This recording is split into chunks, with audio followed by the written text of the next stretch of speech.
The creation of this international regime to govern maritime space represented one of the greatest achievements in the history of diplomacy. By relying on multilateralism, we were able to resolve differences that seemed insurmountable. Today, however, the threat of unilateralism hangs over the ocean. We cannot allow to happen to the sea what has happened to international trade, whose rules have been eroded to the point of leaving the MC inoperative, preventing the oceans from becoming the scene of geopolitical disputes. This is an urgent task for building peace. Narrow Gulf channels should bring us closer together and not be a cause for discord. Curbing a predatory race for minerals requires firm support. The work of the International Seabed Authority, headed today by the Brazilian scientist Leticia de Carvalho, to whom I would like to send my regards. Shady interests are preventing the creation of the South Atlantic Whale Sanctuary. Brazil is committed to ratifying the High Seas Treaty later this year to ensure transparent and shared management of biodiversity and national borders. The ocean is feverish. In just 1 year, the average sea temperature rose by almost the same amount as in the previous 4 decades. Science proves that the cause of this disease is global warming and the use of fossil fuels.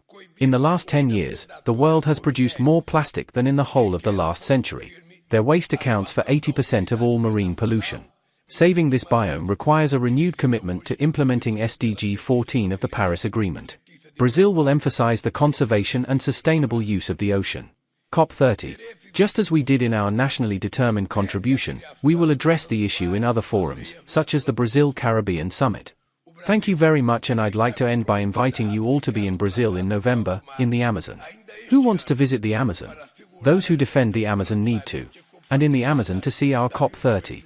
So that people know that under every COP, every treetop that we want to preserve, there's a child, there's an indigenous person, there's a fisherman, there's a rubber tapper, there's an extractivist, there's a human being, and that's why rich countries need to pay their debt with the greenhouse gas emissions dispute. Cheers and see you in Brazil, God willing. It is obscurantism to proceed with exploitation before beginning exploration.